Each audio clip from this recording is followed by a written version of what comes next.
I'm Walter Lewin. My lectures will in general not be a repeat of your book, but they will be complementary to the book.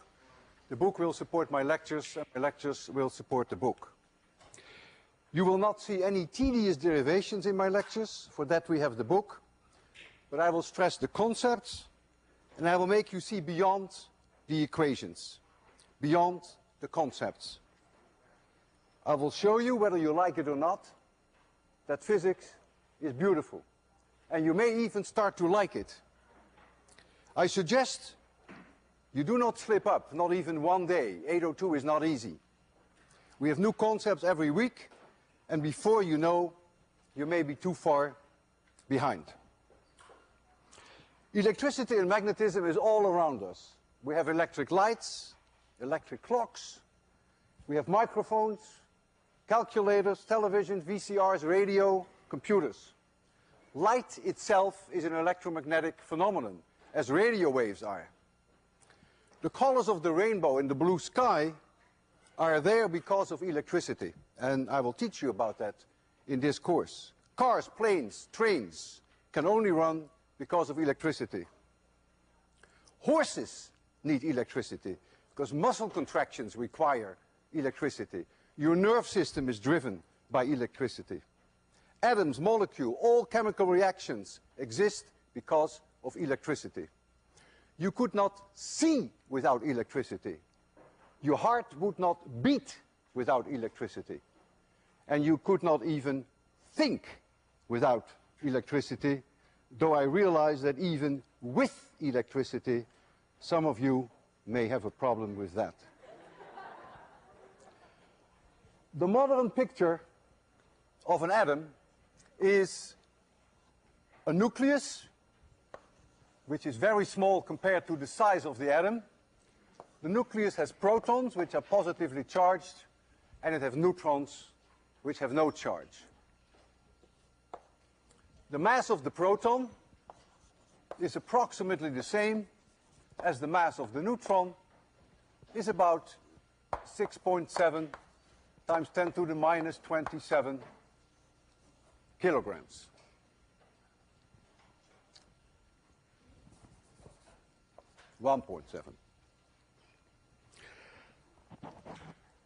The positive charge is here with the nucleon, with the neutrons, and then we have electrons in a cloud around it. And if the atom is neutral, the number of electrons and the number of protons is the same. If you take one electron off, you get a positive ion. If you add an electron, then you get a negative ion. The charge of the electron is the same as the charge of the proton. That's why the number is the same for neutral atoms.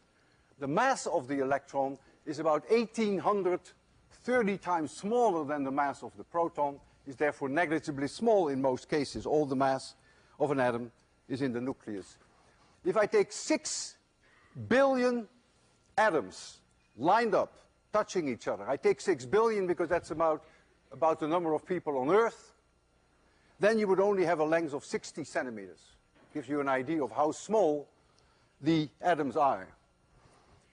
The nucleus has a size of about 10 to the minus 12 centimeters, and the atom itself is about 10,000 times larger, the cloud of electrons, which is about 10 to the minus 8 centimeters.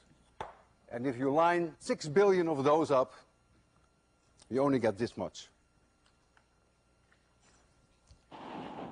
Already in 600 BC, it was known that if you rub amber, that it can attract pieces of dry leaves. And the Greek word for amber is electron. So that's where electricity got its name from. In the 16th century, there were more substances known to do this. For instance, glass and sulfur. And it was also known and written that when people were bored at parties, that the women would rub their amber jewelry and would touch frogs, which then would start jumping of desperation, which people considered to be fun, not understanding what actually was happening to the amber, nor what was happening to the frogs.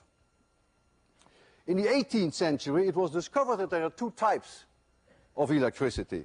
One if you rub glass, and another if you rub rubber or amber for that matter. Let's call one A and the other B. It was known that A repels A and B repels B, but A attracts B.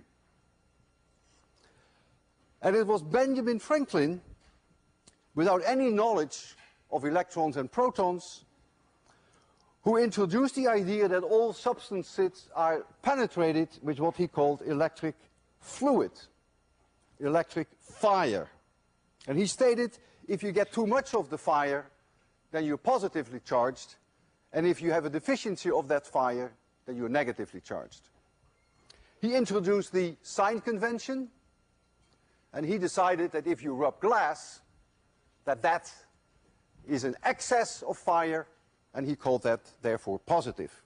You will see later in this course why this choice, he had 50% chance, is extremely unfortunate, but we have to live with it. So if you take this fluid, according to Benjamin Franklin, and bring it from one substance to the other, then the one that gets an excess becomes positively charged, but automatically, as a consequence of that, the one from which you take the fluid becomes negatively charged. And so that's the whole idea behind the conservation of charge. You cannot create charge. If you create plus, then you automatically create minus. Plus and plus repel each other, minus and minus repel each other, and plus and minus attract. And Benjamin Franklin, who did experiments, also noticed that the more fire you have, the stronger the forces. The closer these objects are to each other, the stronger the forces. And there are some substances that he noticed which conduct this fluid, which conduct this fire, and they are called conductors. If I have a glass rod, as I have here, and I rub it, then it gets this positive charge that we just discussed. So here is this rod, and I rub it with some silk, and it will get positively charged. What happens now to an object that I bring close to this rod? And I will start off with taking a conductor. And the reason why I choose a conductor is that conductors have a small fraction of their electrons which are not bound to atoms, but which can freely move around in the conductor. That's characteristic for a conductor, for metals. That's not the case with non-conductors. There all electrons are fixed to individual atoms. So here we have a certain fraction of electrons that can wander around. What's going to happen that the electrons want to be attracted by these positive charges. Plus and minus attract each other. And so some of these electrons which can freely move will move in this direction, and so the plus charges stay behind. This process we call induction. You get sort of a polarization, you get a charge division. It's a very small effect. Perhaps only 1 in 10 to the 13 electrons that was originally here will end up here, but that's all it takes. So we get a polarization, and we get a little bit more negative charge on the right side than we have on the left side. And so what's going to happen is, since the attraction between these two will be stronger than the repelling force between these two, because the distance is smaller, and Franklin had already noticed, the shorter the distance, the stronger the force. What will happen is that if this object is free to move, it will move towards this rod. And this is the first thing that I would like you to see. I have here a conductor, this is a balloon, helium-filled balloon, and I will rub this rod with silk, and as I approach that balloon, you will see that the balloon comes to the rod. I will then try to rub with that rod several times on that balloon. It will take a while, perhaps, because the rod itself is a very good non-conductor. It's not so easy to get charge exchange between the two, but if I do it long enough, I can certainly make that balloon positive. Then they're both positive, and then they will repel each other. But first, the induction part, whereby you will see the balloon come to the glass rod. These experiments work best when it is dry in the winter. They don't work so well when it is humid. So it's a good time to teach 802 in the winter. Okay, there we go. This should be positively charged now. And the balloon wants to come to the glass. You see that very clearly? Come on, baby. Okay, so now I will try to get this balloon charged a little. So there is a change of electrons that go from the balloon to the glass. And the glass it's not a conductor itself, so it is not always so easy to get charge exchanges. Okay, let's see whether I have succeeded now in making the balloon positively charged as well as the glass rod. If that's the case, then the balloon is not going to like me. The balloon will now be repelled, and you see that very clearly. To show you now that there are indeed two different kinds of electricity, if I now rub with cat fur, by tradition we do that with cat fur, I don't know why, by tradition we use silk for the glass. So if we do this with cat fur now, then this becomes negatively charged. Remember, there were two types of electricity, and since that balloon is positively charged, now the balloon will come to me. And there it is. Now it comes to me. So you've seen for the first time now clearly that there are two different kinds of electricity. The positive charge is chosen by Franklin on the glass rod, and the negative charge on the rubber. So now you may think that if I approach a non-conducting balloon with a glass rod, and I have a non-conducting balloon here, you may think now that this balloon will not come to the glass rod because there are no free electrons. So these electrons cannot freely move, and so you don't get this polarization, you don't get this induction. But that is not the case. And this is actually quite subtle. You have to look now at the atomic scale. If I take an atom like you have here, you have positive charge, and you have the electrons here in a cloud around the positive nucleus. If I bring a glass rod, positively charged nearby, then these electrons, which are stuck to the atoms, they cannot freely move like in conductors, however, will spend a little bit more time on the side where the glass rod is, because they feel attracted by the glass rod. Whereas the nuclei, if anything, want to go away from the glass rod. So what you're going to see is that, in a way, if I started off with a spherical atom, let's suppose this were a spherical atom or a spherical molecule, then what will happen is that you get sort of a shape like this, and the electrons spend a little bit more time here than they spend here, and that means that I have actually polarized that atom. If the electrons spend more time on this side of the atom than on this side, I have also created the phenomenon of induction, and I therefore expect that this side becomes more negative than that side. And I can show you that in a nice way with a transparency, whereby I have plus and minus signs, and I have equal number of plus and minus signs. So they represent neutral atoms. There you see them. Boy, it's a little dirty, but maybe see I can clean it a little. Okay. Okay. So here we go. So notice there are equal amount of pluses and minuses. So think of the plus and the minuses as one neutral atom, just a representation. Now I'm holding a glass rod on this side, which is positively charged. And so each atom, the electrons want to go a little bit to this side, and so the nucleus stays behind.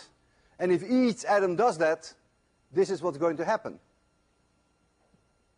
And now notice what you end up with. In the middle of the substance, plus and minuses cancel each other out again. But on the right side, you have created a negatively charged layer, and on the left side, you have created a positively charged layer. And so in a way, you have again induction. So even in the non-conducting objects, this side will turn negative, and this side will turn positive. And therefore, if I approach a non-conducting balloon with a glass rod, I will also see the balloon come to me. And so I can easily show you that. It doesn't make any difference whether I choose glass or whether I choose rubber. I can do it with both. Non-conducting balloons always have a potential problem. The potential problem is that they can be charged by themselves, just like the metal balloons can be charged by themselves. However, if I touch the metal balloon, then any charges there will immediately flow through me to the earth. We will understand that later, because this is a conductor. Remember, the electric fluid is conducted by a metal, but not by a non-conductor. So with this, it's more difficult. Even if I kiss it and touch it, it's not clear that I can take all the charge off. In fact, by doing that, I may even make it worse. Let's hope that it is not charged too much, and let's approach it with this glass rod and see whether I can convince you that indeed it's coming to the rod. Not because of the free electrons, but because of that process. Oh boy. Huh. And it should also do the same with rubber, I hope. Now, if it were negatively charged, it may go away. It does go away, so it is negatively charged. You see that? By touching it, I actually probably charged it, and there's not much I can do about it.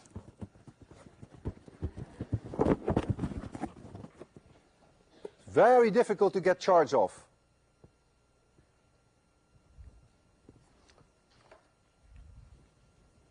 I already had a suspicion when I approached it with the glass. It was too eager to come to the glass. Still negatively charged. That's the way it goes. It's not because the demonstration fails, but it's because the balloon is charged and doesn't want to give it up because it is a non-conductor.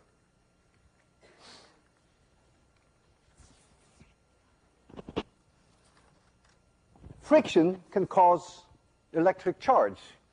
And that's exactly what happened when I touched this balloon and tried to discharge it through friction. I may actually have charged it. If I take these party balloons that all of you may have seen, and you just rub them on your shirt, on your trousers, they stick to my hand. They have charge on them. Whether it's positive or negative, I don't know. I don't even remember. It's not important. And so when I bring them to my hand is not a good conductor. But you get induction, this phenomenon that we just discussed. And so the two attract each other. The positive and the negative side attract each other. And you can stick them on the ceiling, or you can stick them on the board. You can decorate your room that way.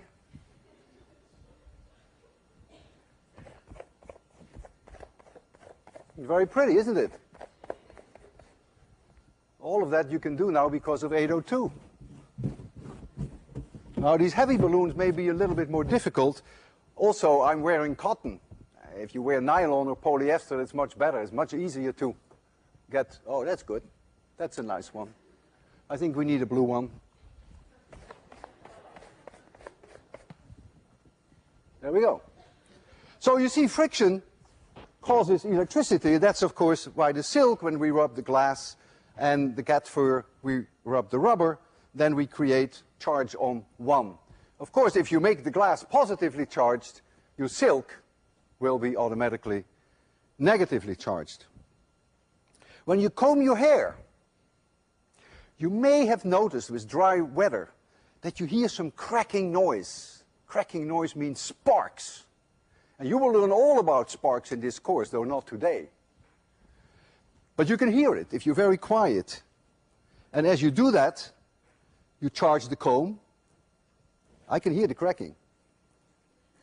Interesting. So the comb is now charged, probably, so am I. And there it comes.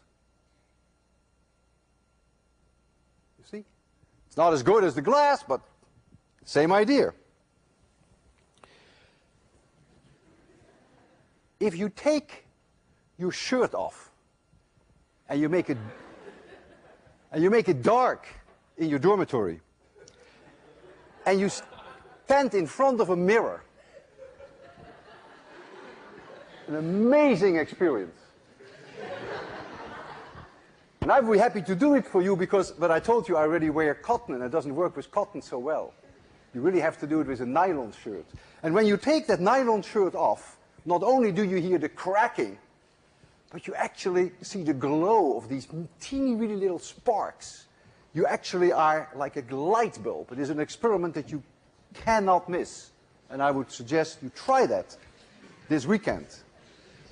And do it with a friend, that's even more fun.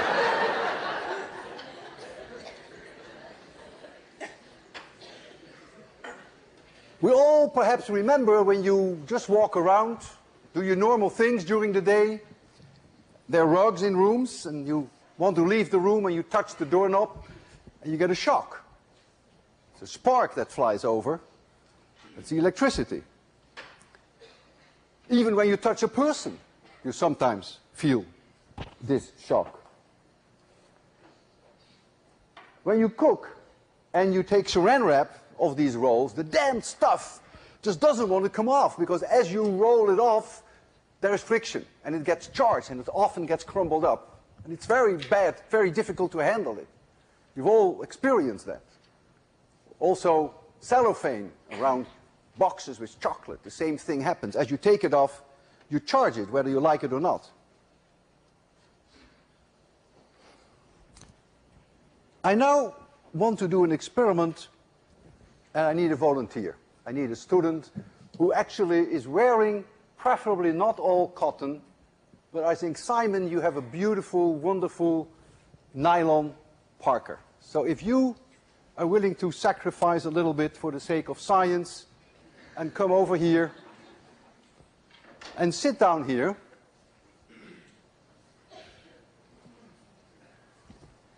Just relax. Make sure that your feet are off the ground. Okay.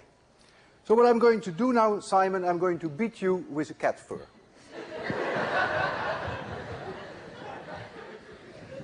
And as I beat you with cat fur, you will get charged. And since I don't want you to be the only person who suffers under this experiment, I will also stand on an insulated stool. So if you become, for instance, positively charged, I don't know whether it's positive or negative, I would get the other amount of charge. So we share in the charge. And as I beat you, you will charge up more and more, and I will charge up more and more. And then we will have to convince the class that, that we are both charged. And we will do that in a way that will be hopefully rather convincing. Let me just start beating you a little bit to make you feel at home. We know each other, right? Okay. Now, of course, as I mentioned to you, these experiments work well when it is dry. And so if you are too wet, it won't work. But let's see, if you sweat a little bit too much, then it doesn't work too well. So you ready?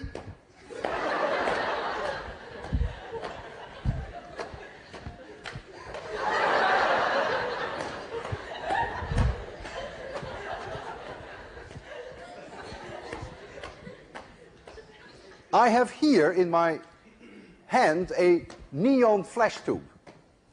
And although we don't know yet what voltage is, because we will learn about that in this course, to get a good flash out of this you need about a few thousand volts. And so we will see, and we'll make it dark shortly, And I will hold the flashlight in one hand, the neon discharge tube, and then Simon will touch it on the other side. And if we succeeded, then you may see some light. So Simon, look at me first. Don't touch it yet, because we're going to make it all the way dark. You know where it is? It's there. Okay, make it dark, Marcos. Touch it. Touch it. Okay, try it again. Touch it again. Okay, thank you. Can we have some light? Thank you very much.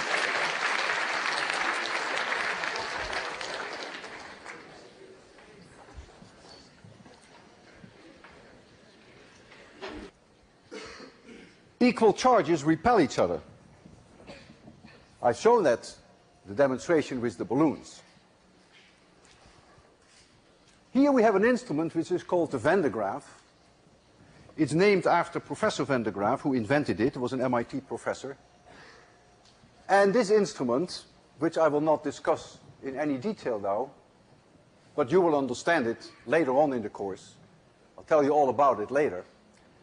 Think of this instrument as a super amber rod. And although we don't know yet what voltage is, I mentioned already the 20,000 volts between Simon and me, in this instrument you have to think in terms of several 100,000 volts.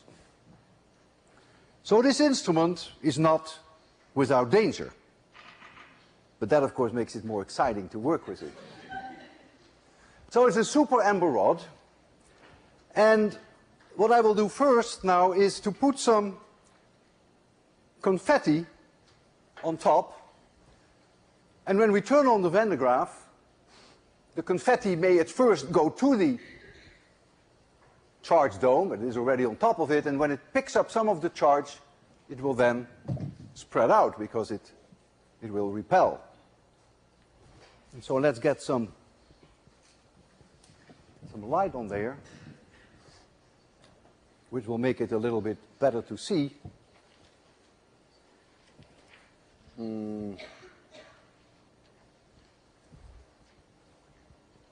Let me put some of this on top. It's just regular confetti, pieces of paper.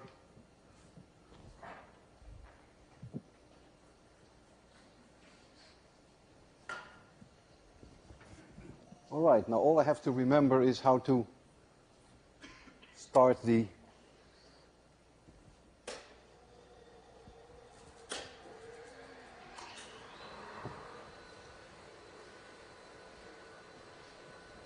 most of the action has already occurred. I will put a little bit more on.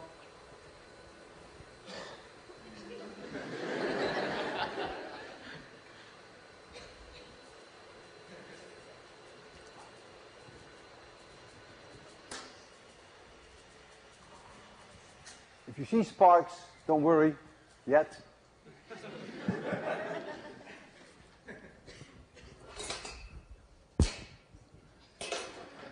Put some more on. Ooh, boy, nothing left for the second class. Make it perhaps a little darker.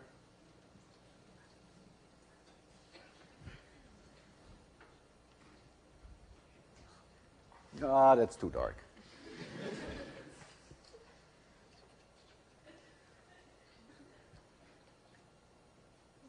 Okay, we'll try it once more, give it a zap. So look at the confetti on top.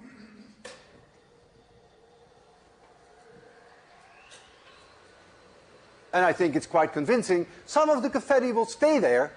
Well, that's for reasons that it's not a good conductor. And so it gets first sucked in, and if it doesn't get charge of the Van de Graaff, then it will not spread out. All right.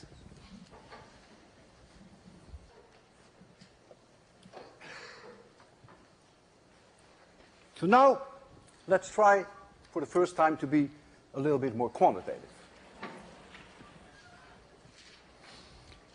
If I take two charges, and we use in general, we use for charge the symbol Q.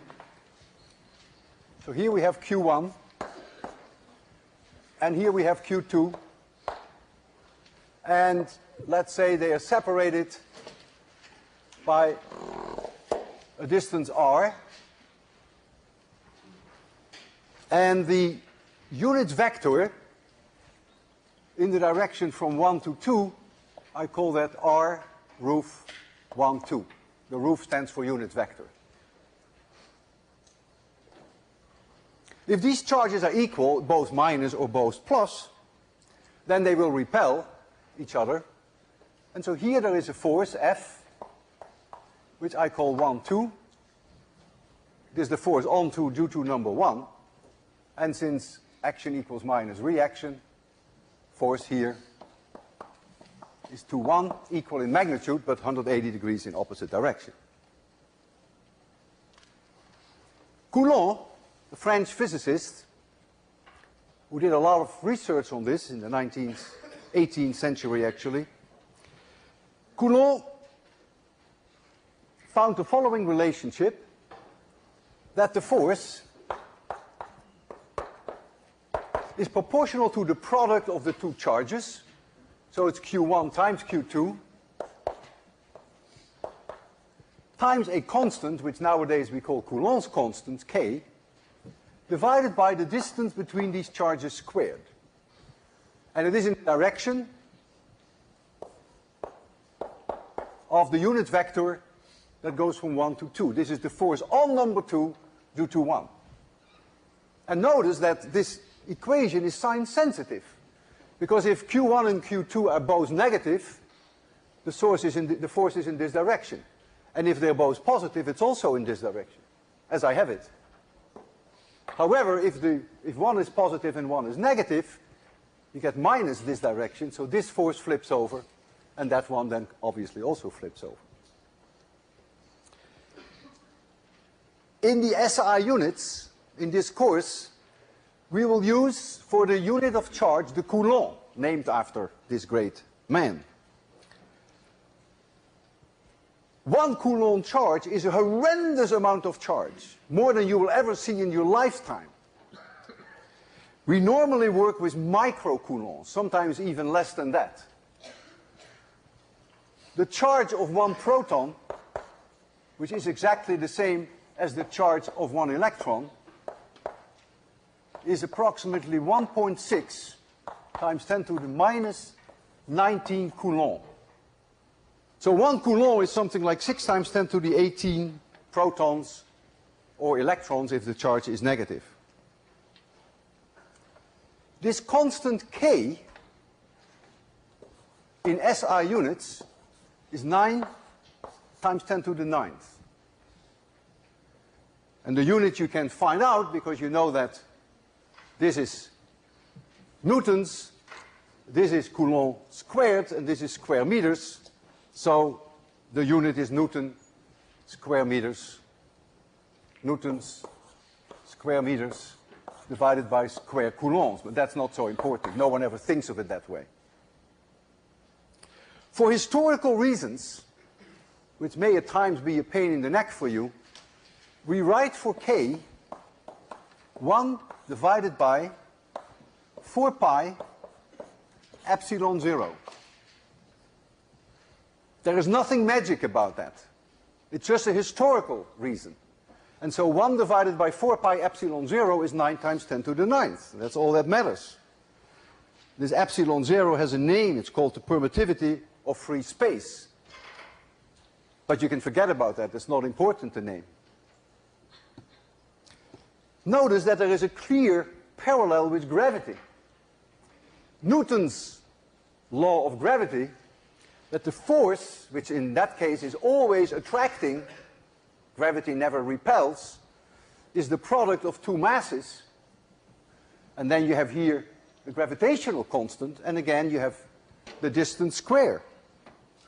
So there is an enormous parallel between the two. It's a great beauty that electricity acts in a way that is very parallel to the way that gravity works.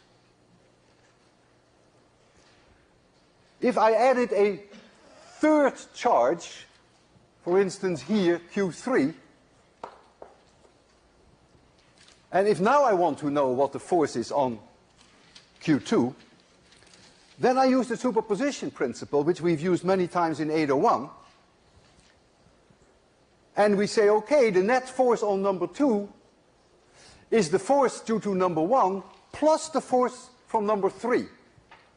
If number 3, if this is positive and this were negative, then this force would be in this direction. F1, F3, 2. And then the net force on number 2 would be the vectorial sum of these two. Is it obvious that the superposition principle works? Not at all. It's not at all obvious. Do we believe in it? Yes, we do. Why do we believe in it? Because it's consistent with all experiments that we have done. But the superposition principle, which is very powerful, is really not a matter of course. But it works. We can always use it, and we will. If you compare 801 with 802, thereby comparing electricity with gravity, you will see that electric forces are way more powerful than gravitational forces. And the way I can best show you that is by taking two protons, which are a distance d apart. Here is a proton, and here is a proton, and they are separated by a distance d. They repel each other. And the force by which they repel each other is, of course, extremely easy to calculate. We know Coulomb's law. That law is called after Coulomb. And so the force, the electric force with which they repel each other, this is just the magnitude now of the force, is the charge of the proton, which is 1.6 times 10 to the minus 19, but I have to square that. I have to multiply it by Coulomb's constant, which is 9 times 10 to the 9th, and I divide it by d squared. That's the electric force. If I want to know the gravitational force, which is the force with which they attract each other, these are repelling forces, but I just want the magnitudes here, then I have to take the mass of the proton, which is 1.7 times 10 to the minus 27. I have to square that. Remember, m1 times m2 times gravitational constant. The gravitational constant in SI units is 6.7 times 10 to the minus 11, and I divide that by d squared. If now I compare the electric force with the gravitational force, so I divide one by the other, notice that the d cancels. They both have d squared downstairs. And so you will easily be able to show that this ratio is roughly 10 to the 36. So the electric force is 36 orders of magnitude more potent than the gravitational attraction. This teaches you some respect, perhaps, for 802. If these were the only forces that acted on the protons, and you bring them in the nucleus, which has a size of only 10 to the minus 12 centimeters, then the acceleration that the proton will experience is the electric force divided by the mass of the proton, F equals ma, basis of 801. And if you take this electric force, when you make d 10 to the minus 12 centimeters, which is 10 to the minus 14 meters, and you calculate this ratio, you will find that it is 26 orders of magnitude higher than the gravitational acceleration on Earth. 26 orders of magnitude higher. So you wonder what the hell holds the nucleus together, if there is such a tremendous force on these protons. Well, what is holding them together are the nuclear forces, which we do not fully understand, But thank goodness the nuclear forces are not part of 802, so I'll leave that alone for now. So what holds our world together? Well, on the nuclear scale, 10 to the minus 12 centimeters, very important are the nuclear forces. On an atomic scale, up to thousands of kilometers, it's really electric forces that hold our world together. But on a much larger scale, planets and stars and the galaxy, it is gravity that holds our world together. And now you may say, that's very inconsistent with what you just told us, because didn't you tell us that D cancels if you compare gravity with electricity? Yes, however, most objects are neutral or very close to neutral. And so if you take the Earth, it is very unlikely even that the Earth as a whole would have a charge of more than 10 Coulomb. That probably is already an exaggeration. So if I take the Earth and I take the Moon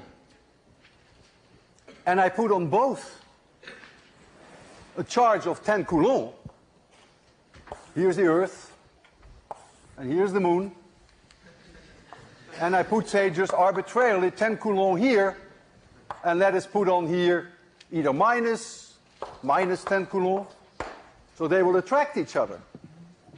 But given their distance, it's almost nothing. The force is negligibly small, but of course, the force of gravity, which is proportional to their masses, wins. And in this particular case, if you take the Earth and the Moon, the gravitational force wins over the electric force by 25 orders of magnitude.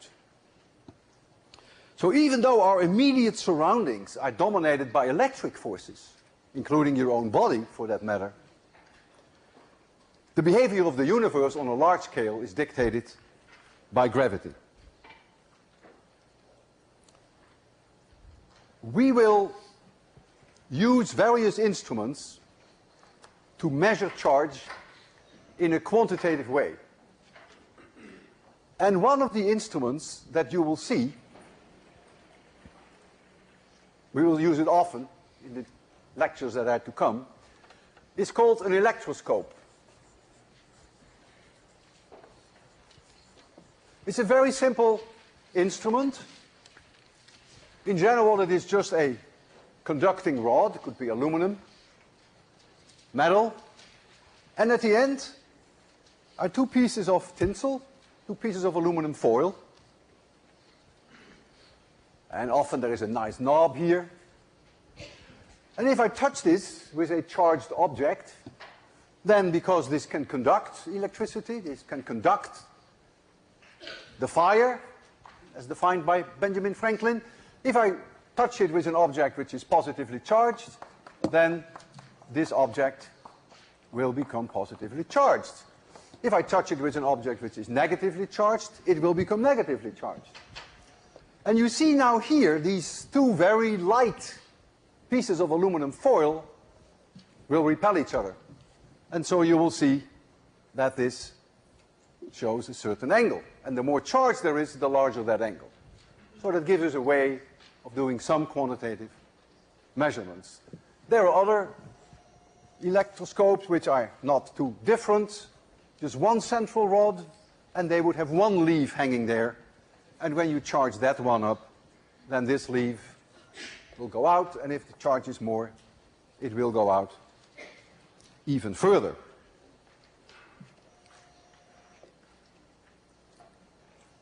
I don't have an electroscope now here, but what I want you to see that if I charge myself up, and I hold in my hand these Christmas tree tinsels, that in a way, if I get enough charge on me, then these tinsels will spread out. It's an idea that immediately follows from the fact that you get a certain amount of charge, whether it's negative charge for me or whether I'm positively charged, that doesn't make any difference. These tinsels will spread out. And of course, the best way I can do that is by charge myself with the Van de Graaff. And as I said earlier, experiments of this nature are not entirely without risk. And so there's always the possibility, of course, that I don't survive this demonstration. But don't worry, because in that case there will be someone else who will lecture 802, except he is not likely to show this demonstration again. So you might as well take a close look, because this may be the only time you will ever see it. So I will give you some nice light on the Van de Graaff.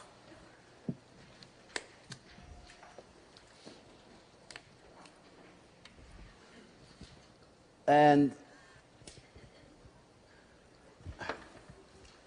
it's always a scary moment for me. Sleepless nights about the Van de Graaff. Am I going to turn it on, Marcos, or you have the courage to turn it on? You will turn it on? Okay, hold it, Marcos. This is too close for comfort. You ready? Are you nervous?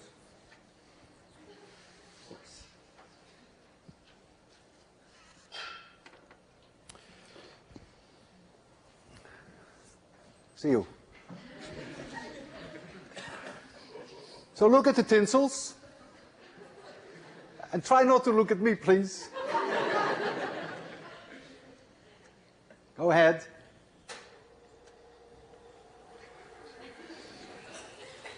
I am now a living electroscope.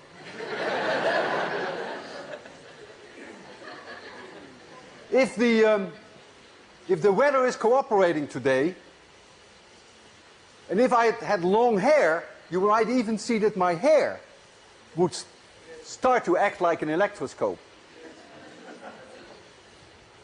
We can try that too. Why don't you throw it?